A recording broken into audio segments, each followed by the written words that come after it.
في هذا الفيديو غادي نتاكدوا على ان لي بروفيل اللي كيخدموا في الصابو ما فيهمش ضره ديال الانسانيه، لحقاش باش تشوف المراه كتقول لك بنتي مريضه خاصني ندير الكلينيك وبنتها كتبكي وكتخوت الربه اللي خلقها وما عرفناش واش ديفلوبات شي تروما ولا دارت شي كريز دو بانيك، وانت غرضك غير تشمتهم في ديك الرويضه اللي مازال لاصق فيها الصابو لحقاش عرفتيهم ما عندهمش السيروت.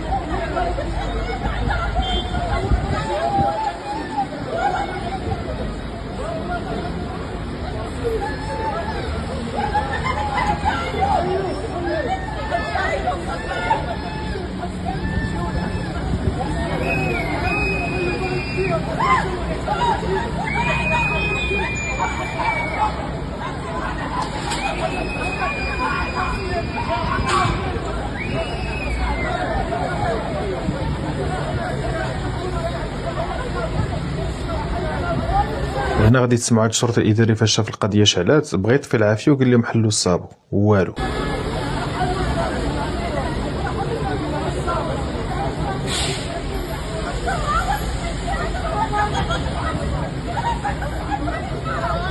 وبغيت نقول لهاد الاخت اللي كانت ضحيه هي وبنتها ديال هاد الصابو الغير قانوني التابو زباليت ان اعضاء مجموعه زيرو صابو سيغ واتساب اللي خاصه بالناس اللي شراو السوارت مستعدين انهم يتكلفوا لك بجميع مصاريف المتابعه القانونيه، واذا احتاجتي حتى المحامي راه موجودين معنا.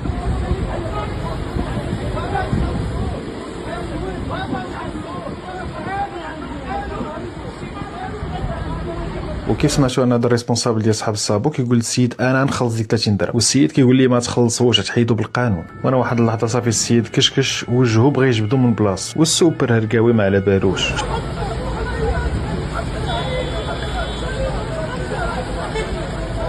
وباش تفهموا علاش السوبر هرقاوي مازال ما حلش الصابو واخا قال لي غادي نحلو، بكل بساطه كيتسنى شي واحد حنين اللي غادي يبغي يدخل بخيط ابيض ويخلص ديك 30 درهم باش ما يبانش تبيضق سوا ديزون قدام هرقاوي اللي معاه. وهاد اللعيبه داخله في البرمجه ديالهم، فاش السيد عيا ما يتسنى وصبروا تقاضى يبغي يدير شرع يديه ويهز الرويضه بالصابو لاصق فيها. وانا واحد اللحظه فاش بداو كيتجروا السوبر هرقاوي شاف على اليسار ديالو لقى بيدق داير مع يديه، فاش دار على اليمين بان لي بيدق واقف في بلاصتو قال لي طلع الضيم. وهنا من بعد ما الميني هرقاوي فهم انه خصو يدير شي حركه بدا كيتبربص حتى وصل عند السيد ودفعوا من صدرو باش يكارتيه.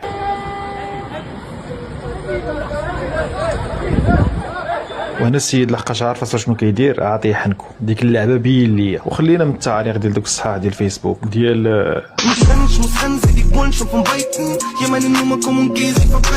وانا كنشوف الميني هرقاوي بقى كيعيش اللحظه في التعراير ديالو، هي اكثر حاجه كيلقاو فيها راحتهم. داكشي ديال تطلق مني وياك كنعطيك حنكو.